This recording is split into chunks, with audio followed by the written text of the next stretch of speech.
ইতিমধ্যে কিন্তু মধ্যপ্রাচ্যের প্রায় 13টা আমেরিকান মিলিটারি এস্টাবলিশমেন্ট একদম ধ্বংস হয়ে গেছে। 13 military establishments absolutely had been destroyed by this time.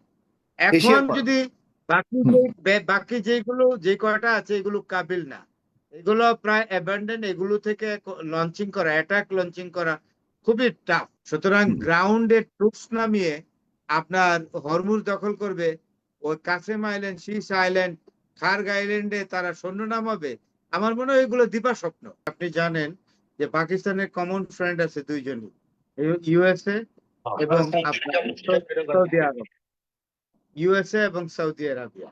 আর সবচেয়ে বড় কথা, আমার যেটা মনে হয় যে পাকিস্তানের প্রাইম মিনিস্টার শাহবাজ শরীফের চেয়ে ডোনাল্ড ট্রাম্প বোধহয় আপনার আসিম মনিরকে বেশি মূল্যায়ন করে। আমার যেটা ধারণা, এটা আমার রিডিং এ আসে আর কি।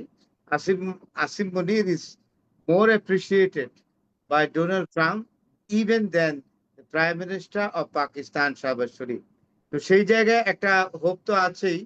এবং ইরানও পাকিস্তানকে আমি মনে করি যে গ্রহণযোগ্য একটা রাষ্ট্র হিসাবে মনে করে নেগোশিয়েট করার ক্ষেত্রে। তো এখানে আমি মনে করি যে আসিম মুনির একটা বড় ধরনের ভূমিকা রাখতে পারে, যেটা পাঠান ভাই ইঙ্গিত করেছেন। I do agri. এখানে আরেকটা সুবিধা হলো, এখানে আরেকটা জিনিস আছে যে সৌদি আরবকে যুদ্ধে জড়ানোর জন্য আমেরিকা চেষ্টা করছে। কিন্তু আমি মনে করি যে সেটা হলো, এটা বোধহয় জিয়াউল হাসান ভাই আরো ভালো করে বলতে পারবেন। আমি মনে করি আমার সামান্য অভিজ্ঞতা থেকে যে সৌদি আরব এই যুদ্ধে জড়িত হওয়া ঠিক হবে না। তার কারণ ইতিমধ্যেই কাতারের সাথে ইরানের একটা সম্পর্ক তৈরি হয়েছে, গোপনে একটা কাতারের সাথে একটা দুতোয়ালি করে একটা সম্পর্ক, মানে ডিপ্লোম্যাটিক রিলেশন ডেভেলপ করেছে। এবং অলরেডি ইরান একটা সিগন্যালিং করছে কাতারকে যে আমরা তোমাকে সেফগার্ড দিব, অর্থাৎ ইরান কাতারকে সেফগার্ড দিবে। এবং তাই যদি দেয়, এবং কাতারও কিন্তু যুদ্ধ চালাতে চাচ্ছে, তাদের এলএনজি সমস্যা হচ্ছে, এলএনজি ছাড়া তো কাতার চলতে পারবে না, তার তেল নাই বা আদার কোনো রিসোর্স নাই। এখানে প্রশ্নটা কিন্তু খুবই জটিল। যদি সৌদি আরব, যদি কাতার ইরানের সাথে আপনার যদি এরকম গাঁটছড়া বেঁধে থাকে, এবং বেঁধেছে, এটা বোঝা যায় বেঁধেছে, তখন এই অবস্থায় কাতারকে রেখে সৌদি আরব আমেরিকার সাথে যুদ্ধে লিপ্ত হবে ইরানের বিরুদ্ধে, এটা সঠিক হবে না। কারণ কাতার এখানে বাফার, মানে নিরপেক্ষ দেশ হিসেবে ভূমিকা পালন করতে পারে, অথবা সৌদি আরব মানে ইরানের সাহায্যকারী দেশ হিসেবে এখানে আসতে পারে। মানে কাতার আরেকটা জিনিস এখানে আসছে, সেটা খুবই গুরুত্বপূর্ণ। ইতিমধ্যে কিন্তু মধ্যপ্রাচ্যের প্রায় 13টা আমেরিকান মিলিটারি এস্টাবলিশমেন্ট একদম ধ্বংস হয়ে গেছে। 13 military establishments absolutely had been destroyed by this time.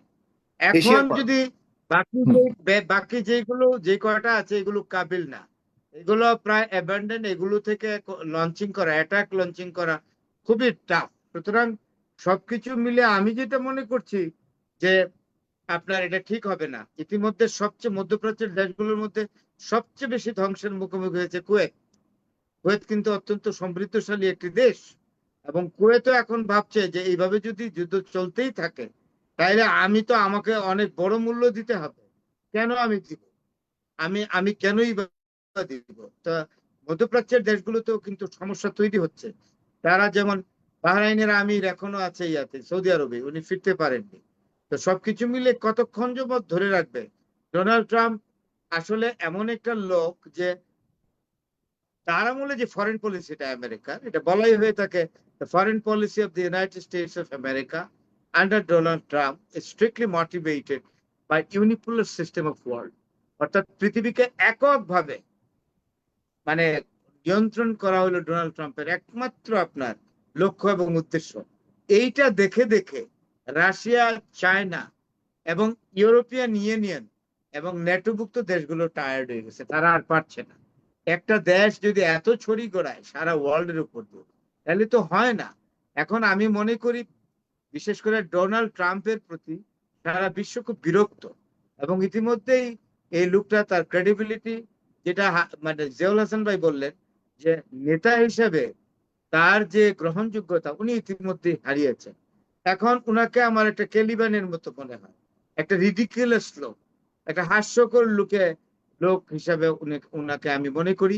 এবং পৃথিবীর সব মানুষই যারা বিবেকবান বুদ্ধিমান মানুষ ডোনাল্ড ট্রাম্পকে একটা হাস্যকর মানুষ মনে করে, যে তার কোনো কথা ঠিক নাই, তার কোনো মানে বক্তব্যের ঠিক নাই, এবং সবচেয়ে বড় কথা মিথ্যা কথা বলে। এবং ইরান এই কখনোই ধরনের তার সাথে মানুষের কোনো উপরে কাহিনী নির্ভর করে। করে সামনের যে বড় ধরনের আক্রমণের পরিকল্পনা তিনি ঘোষণা করছেন, তার তো কোনো ধরনের সহযোগী ছাড়া, সহায়তা ছাড়া এই অঞ্চলে সে আসলে কতটা যুদ্ধ চালিয়ে গিয়ে শেষ পর্যন্ত বিজয় নেওয়ার জন্য আহ, সক্ষম হতে পারবে বলে মনে করেন? আমি এই অঞ্চলে আমি যেহেতু আপনাকে বলি, পাকিস্তান আমার যেটা মনে হয় ডিপ্লোমেসির গ্রামারে যা বলে, পাকিস্তান সৌদি আরবকে যে কোনো ভাবে নিরস্ত্র করবে এই যুদ্ধে ইরানের বিরুদ্ধে অংশগ্রহণ না করতে। এখন আসলে যুদ্ধটা মানে আমেরিকার সাথে গাঁটছড়া বাঁধবে শুধু মানে আরব হুম আমিরাত ছাড়া আর কোনো ট্রাস্টেড ফ্রেন্ড কিন্তু আমেরিকা পাচ্ছে না। আর হুম আরব আমিরাত কোনো গোনার মধ্যেই পড়ে না ইরানের সামনে। সুতরাং হুম গ্রাউন্ডে ট্রুপস নামিয়ে আপনার হরমুজ দখল করবে, ওই কাসেম আইল্যান্ড, শীস আইল্যান্ড, খার্গ আইল্যান্ডে তারা সৈন্য নামাবে।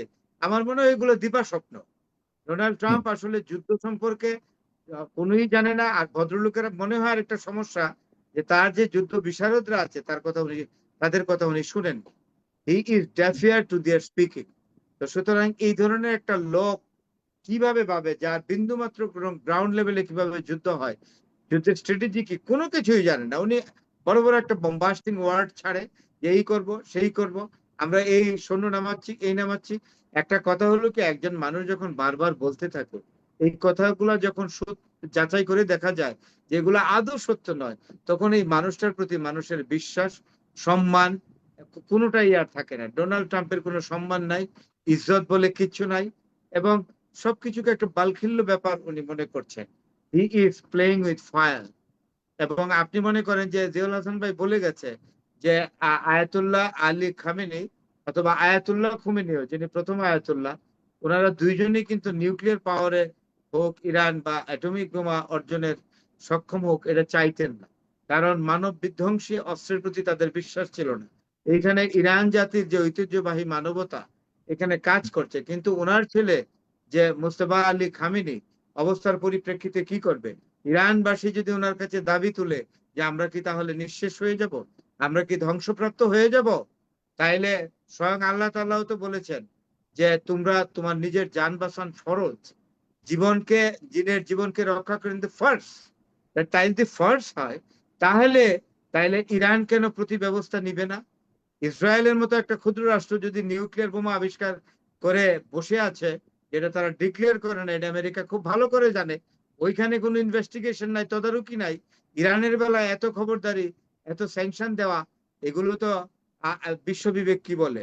আপনি আপনি তো তাইলে বিচারকের ভূমিকায় অবতীর্ণ হইলেন না। America is a bias country. America is trying to control Iran in nuclear power, but Iran America is not controlling Israel.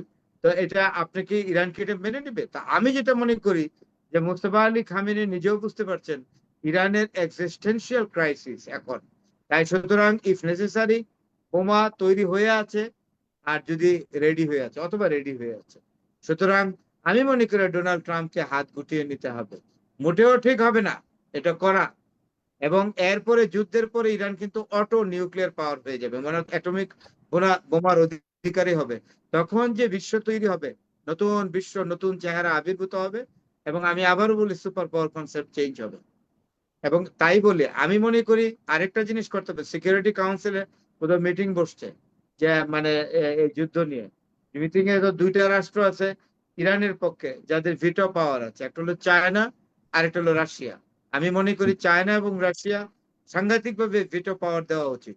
যদি আমেরিকা কোন রকম প্রস্তাব আনে ইরানের বিরুদ্ধে, ইরানকে পঙ্গু করার জন্য, যে প্রস্তাবগুলো দেখেন শর্তগুলো দিচ্ছে, আমার ভয় লাগছে যে ডোনাল্ড ট্রাম্প নিজে তার 15টা শর্ত নিয়ে জাতিসংঘে পাশ করাইতে চায়। তো এগুলো যদি উন্মাদের যে 15টা পয়েন্ট দিয়েছে, এগুলো যদি সে জাতিসংঘে উত্থাপন করে, তাহলে আমি মনে করি মানে রাশিয়া এবং চায়না তড়িৎ গতিতে এগুলোর উপর ভিটো দেওয়া উচিত। ভিটো দেওয়া ক্যান্সেল করে ফেলা উচিত। কারণ ভিটো পাওয়ারের অনেক গুরুত্ব আছে। পৃথিবীর জি মানচিত্রে রাষ্ট্র তৈরিতেও, নতুন রাষ্ট্র তৈরিতে ভিটো পাওয়ার কাজ করে। যেমন রাশিয়ার ভিটো পাওয়ার 1971 সালে আমাদেরকে একটা স্বাধীন রাষ্ট্র হিসেবে আবির্ভূত হওয়ার জন্য অনেক কাজে লেগেছিল। তা না হলে সিজ ফায়ার হয়ে গেলে আমরা পাকিস্তানের অংশ থাকতাম। আমরা আলাদা জি। হইতে পারতাম না, এবং প্রস্তাবও উঠেছিল জাতিসংঘে যে এটা পাকিস্তানের আভ্যন্তরীণ ব্যাপার, দরকার নাই।